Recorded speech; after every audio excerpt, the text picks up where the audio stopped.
O casamento é uma relação a dois, certo? Errado. Eu sou Maria Cláudia Cabral e eu vou te mostrar por que o relacionamento a dois envolve muito mais gente.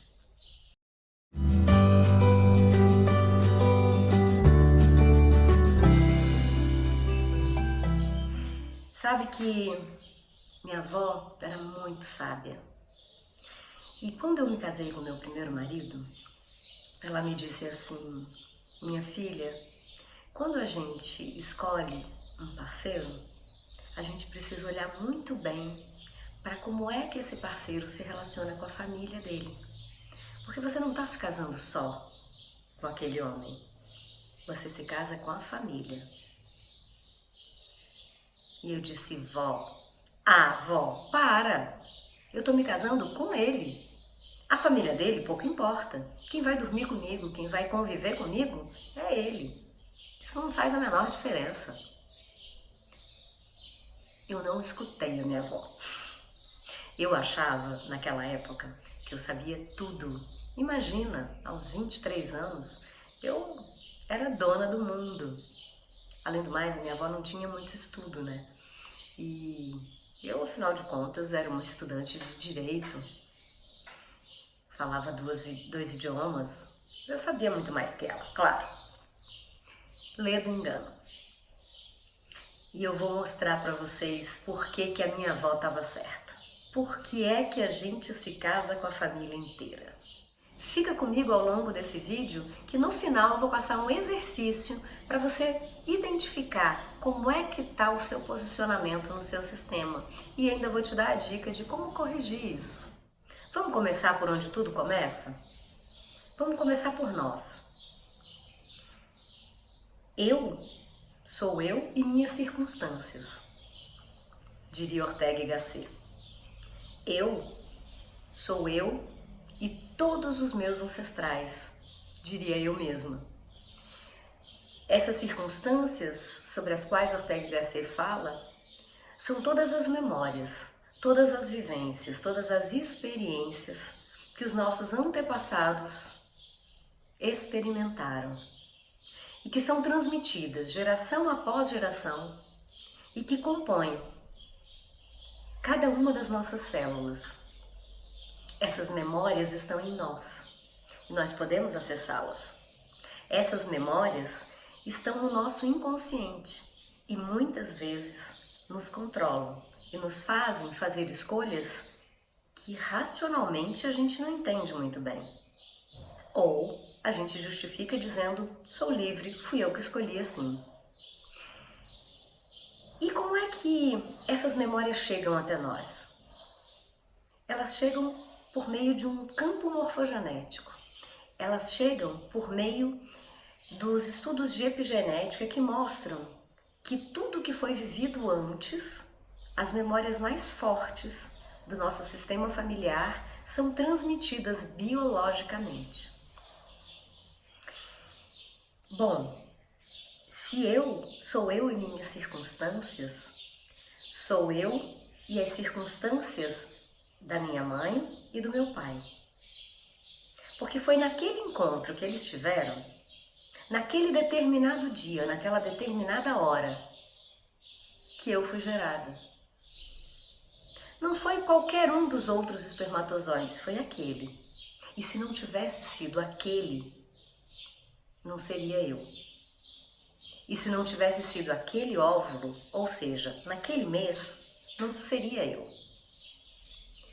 Portanto, independente se os meus pais se encontraram no carnaval, numa micarê, numa balada, numa festa, ou se eles se casaram, de véu grinaldo e flor de laranjeira, como manda o figurino tradicional, não importa. O fato é que no dia que eles se encontraram sexualmente e me geraram, este dia é o dia em que surge Maria Cláudia Cabral e que surge você, que surge seu parceiro. Não foi antes nem depois. Não foi um outro homem, foi este. Não foi uma outra mulher, foi essa. Por essa razão, a gente diz que os pais perfeitos para nós são os que a gente tem. Este homem, esta mulher que nos compõe. Em cada uma das nossas células, nós trazemos as memórias deste homem e desta mulher, assim como eles trazem dentro deles as memórias de todos aqueles que vieram antes. Então, quando eu encontro um parceiro ou uma parceira, não sou eu sozinha que estou encontrando, sou eu e todas as minhas circunstâncias. Assim como ele não vem sozinho ao meu encontro, ele vem com todas as circunstâncias dele. Uma relação a dois é uma relação entre dois sistemas que se encontram para formar um terceiro sistema. Mas para que esse terceiro sistema se conforme de forma leve e harmoniosa, é preciso que eu reconheça que esse parceiro que está diante de mim, esse companheiro, é muito mais do que esse homem que eu estou vendo. Ele é ele e o sistema dele, e todos os ancestrais e histórias que permearam a família dele. Assim apregou Bert Hellinger, a pessoa que desenvolveu as constelações familiares. Bert descobriu, depois de uma longa trajetória, que os sistemas, eles têm regras próprias, leis que os organizam de tal forma como a lei da gravidade. Ou seja, se você acredita ou não acredita nelas, pouco importa, porque elas vão atuar. Mas Maria Cláudia, o que é um sistema afinal? Segundo a teoria geral dos sistemas, um sistema é um conjunto de elementos que se relacionam entre si, eles se interrelacionam. Se você pensar que na família você é parte de um sistema porque você relaciona com seus pais, com seus irmãos, com seus primos, com seus sobrinhos, com seus cunhados, né? Com seus avós, com seus bisavós. Esse é um sistema. Mas existem outros sistemas nos quais nós também estamos inseridos. O sistema escola, o sistema trabalho, sistema time para qual eu torço, sistema grupo de estudos, sistema... Não sei, o que você diria? Que outros sistemas você poderia me apontar? E em cada um desses sistemas nós temos um lugar. Mas o primeiro lugar que a gente ocupa quando a gente nasce é o lugar dentro do nosso sistema familiar. E essa é a primeira lei, ou a primeira ordem dos sistemas. Cada um de nós tem um lugar no mundo. Um lugar que é só nosso. E esse lugar é o lugar de filho dos nossos pais. E esse lugar é só nosso porque foi naquele dia e naquela hora que eles se encontraram. E foi a partir daquela fecundação que nós viemos, e não de outra. Então, esse lugar é o seu lugar, é o meu lugar. Se eu sou a primeira filha, então eu sou a primeira filha de Pedro e Cecília. Esse é o meu lugar no mundo, o meu primeiro lugar no mundo. Depois vieram a Kika e a G, minhas duas irmãs. Então, também aqui eu tenho um lugar de primeira filha. A Kika segunda, a G terceira. Se eu estou no meu lugar, tudo flui na minha vida. Tudo é fácil e eu me sinto confortável, seja em que lugar eu esteja, no mundo, no trabalho, na escola, no relacionamento. Se eu não estou ocupando o meu lugar, se eu, por outro lado, estou ocupando o lugar da segunda ou da caçula, se eu, por outro lado, estou ocupando o lugar da minha mãe ou do meu pai, então as coisas começam a ficar um pouco mais turbulentas. E se eu não estou no meu lugar, a tendência é que eu busque um relacionamento e ocupe também aí nesse relacionamento um lugar que não é meu. Num relacionamento a dois, o lugar da mulher ou do feminino é o lugar dela, o lugar do outro parceiro é o lugar dele. Uma relação de igualdade. Diferente da relação que a gente tem com os nossos pais, que é uma relação de hierarquia, porque eles vieram antes, e antes deles vieram os avós, e antes deles vieram os bisavós. Eles são maiores do que nós. Como eu disse no início, minha avó, muito maior do que eu, viveu muito mais coisas que eu e muito mais tempo que eu, já tinha sacado que quando a gente se casa, a gente não casa com a pessoa, a gente casa com a família. Mas eu, na minha arrogância, achando que podia ser maior que ela, dizia: não, isso é bobagem. Eu ali feria a primeira ordem, que é da hierarquia. Cada um ocupa o seu lugar. E se a gente olhar para as leis da física, tem similitude. Dois corpos não ocupam o mesmo lugar no espaço. Então, o lugar de Maria Cláudia Canto Cabral, primeira filha de Pedro e Cecília, é esse lugar e não outro. Quando eu tento ser maior que minha avó ou maior que minha mãe, eu já não estou no mesmo lugar. Que as coisas já não fluem tão serenamente.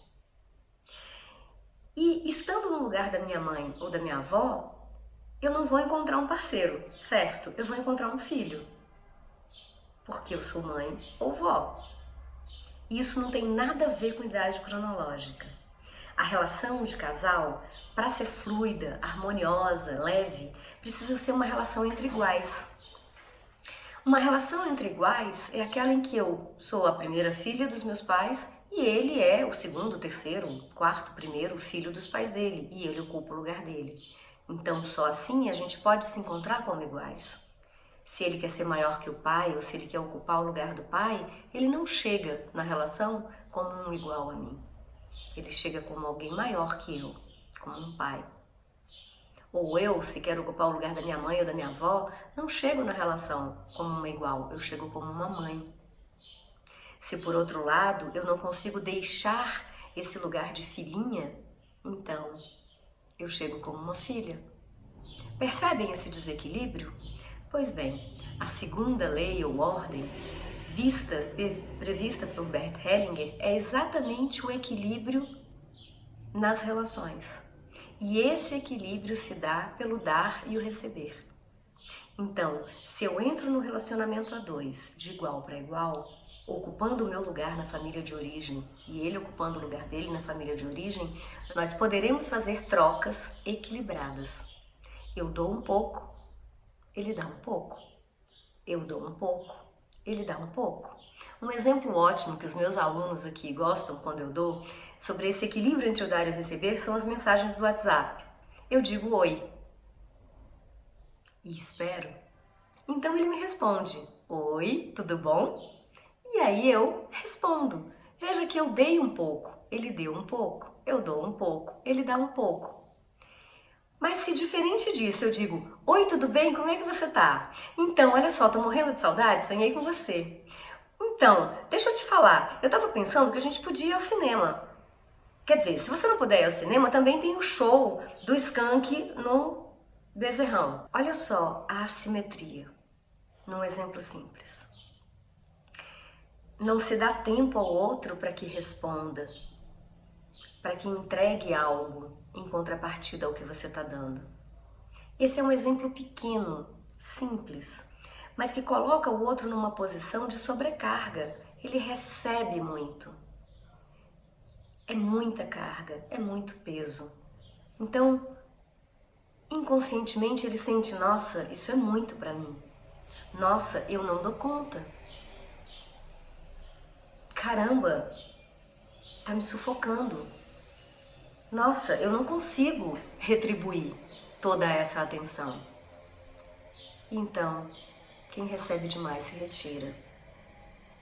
Na relação entre pais e filhos, na ordem de hierarquia, os pais dão, os filhos recebem. Se você recebe dos seus pais, você tem para dar ao mundo. Você tem para dar ao seu parceiro, você tem para dar aos seus filhos. Se você dá demais, ansiosamente, o outro se sente sobrecarregado e vai embora. É preciso manter esse equilíbrio de relação.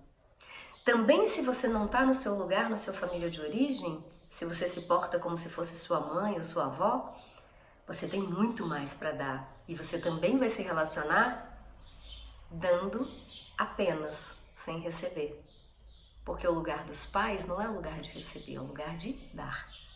E isso vai criar uma assimetria no relacionamento que vai afastar o casal, ou vai criar tumultos, brigas, desentendimentos. Então, recapitulando por um instante, a primeira ordem para Bert Hellinger é essa ordem de cada um ocupar o seu lugar. Há uma hierarquia entre os que vieram antes e há uma igualdade na relação com amigos e com parceiro.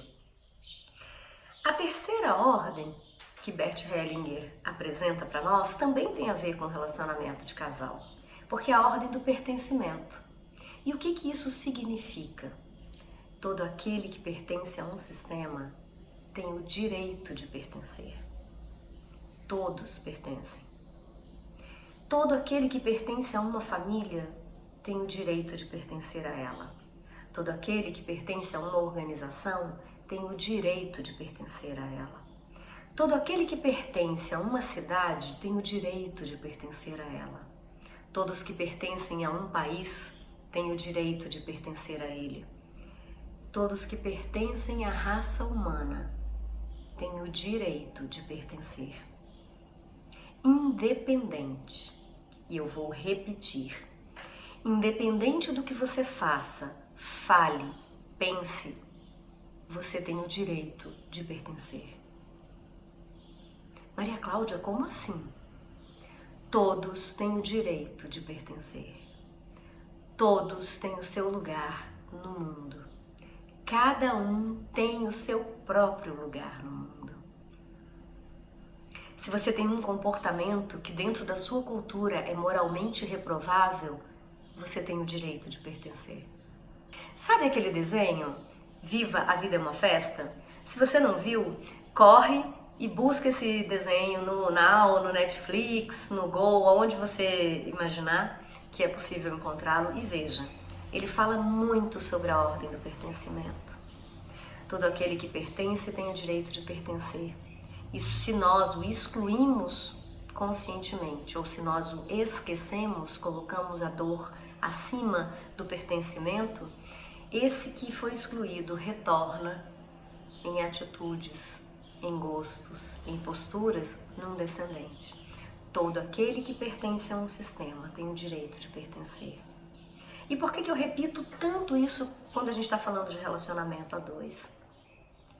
Porque quando você encontra o seu amor, salvo se você encontrou com 12 ou 13 anos de idade, você não tá zero, né? Você já teve outros namorados, às vezes você já teve um marido, às vezes você já morou com alguém, às vezes você já teve um grande amor.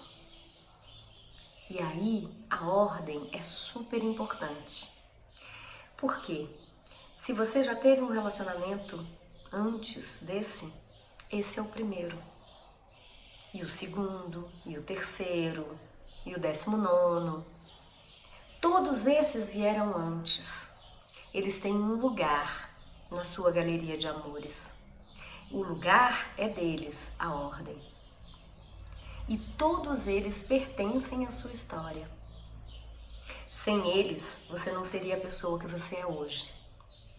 Da mesma forma que as ex do seu companheiro, ou os ex do seu companheiro, também pertencem e têm uma ordem. Você não é a primeira, você é a última, ou o último. Antes de você, alguns. E eles têm o direito de pertencer. E na medida em que você diz sim para esse pertencimento dos que vieram antes, e sobretudo, é grata, porque se eles não tivessem saído da vida do seu companheiro, ele não estaria com você? Então, a relação corre fluida, leve, harmoniosa. Se por outro lado, você entra em competição com quem veio antes, como uma criança birrenta que o pai segura pela cabeça e a criança fica batendo os braços, você só causa tumulto na relação. Porque o lugar do primeiro sempre será do primeiro. Ainda que você queira, você não consegue ocupar aquele lugar. Então, essas três são as três ordens que Bert Hellinger identificou que equilibram o sistema, inclusive o sistema familiar, inclusive os relacionamentos. E Brigitte Champetier-Derrib, que foi aluna de Bert durante muitos anos, até 2010, percebeu em toda a obra do Bert e no pensamento dele, ainda que não expresso explicitamente, uma quarta ordem, que ele chama de força do amor. Na verdade, Brigitte chama essas ordens de forças do amor, que é o assentimento. Assentimento? O assentimento é um dizer sim, um estar de acordo com a vida como ela é, com as coisas como elas são.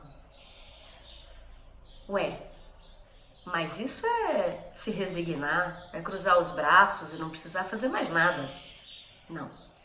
Resignar-se é um lugar de uma criança submissa, que o pai diz: quem manda aqui sou eu, e ela baixa a cabeça e obedece.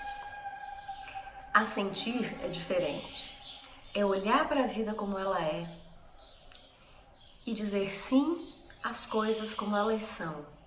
E a partir dessa visão clara sobre como as coisas estão funcionando, dar um passo e tomar medidas para modificá-las. Por exemplo, vocês viram naquele vídeo, que deve estar por aqui em algum lugar, sobre o triângulo de Karpman? Como é assentir com essa situação tóxica que você está vivendo? Você olha e vê, você observa e percebe: eu estou vivendo um triângulo dramático. E ao ver, eu me coloco no lugar de adulto. E em lugar de uma criança submissa que diz: a vida é assim mesmo, se eu quero estar com ele é desse jeito, não. Eu digo: sim, é assim que a nossa relação está. O que eu posso fazer para transformar essa relação? Para transformar a minha postura, que é o que eu posso transformar, dentro desse contexto. O que eu posso fazer para sair desse triângulo? Então, eu tomo uma atitude. Eu busco ajuda, eu crio uma rede de apoio, eu vou à terapia, eu faço uma constelação, whatever. Então, é do lugar do adulto que nós estamos no assentimento. Quando você diz sim para a vida como ela é, para as coisas como elas são, você clareia. E é possível então ver por onde ir, que estratégias adotar para transformar. Essa é a postura do adulto. Então, você percebe que essas dinâmicas do sistema podem alterar muito a harmonia e a leveza do seu relacionamento. Tem muito mais exemplos em cada uma dessas ordens. E por isso, fica comigo, porque eu vou fazer um vídeo para cada uma dessas leis do Bert Hellinger e vou te dizer direitinho como é que elas impactam no seu relacionamento e como você pode transformar a sua vida a dois numa vida muito mais harmônica e leve ao perceber, ao olhar e ver com clareza, como adulta, o que está acontecendo, quais são os desequilíbrios que estão acontecendo no seu sistema. Como eu prometi para você, eu vou te passar um exercício agora. Pega uma folha de papel, pega uma caneta, lápis de cor, post-its coloridos, não importa qual metodologia você vai usar. Sem pensar muito, só põe os pés no chão, respira fundo 5 ou 6 vezes para se conectar com o seu centro. E aí eu quero que você monte nessa folha de papel o seu sistema familiar. Todos aqueles que vierem à sua mente você coloca. E coloca na posição que você acha que eles têm. Como se fosse uma árvore genealógica. Mas não se prenda muito ao modelo. Porque esse primeiro exercício que a gente está fazendo é um exercício de diagnóstico. Como é que está o meu lugar no meu sistema? Faz o exercício, me conta nos comentários, faz de repente uma foto, não sei se aqui a gente consegue publicar, mas me conta, como é que ficou o seu diagnóstico? E aí nos comentários eu te conto como ajustar isso, tá bom? Muito obrigada, eu sou Maria Cláudia Cabral e na próxima terça às 11 horas da manhã a gente tem um encontro marcado aqui no Saber Amar. Até a próxima!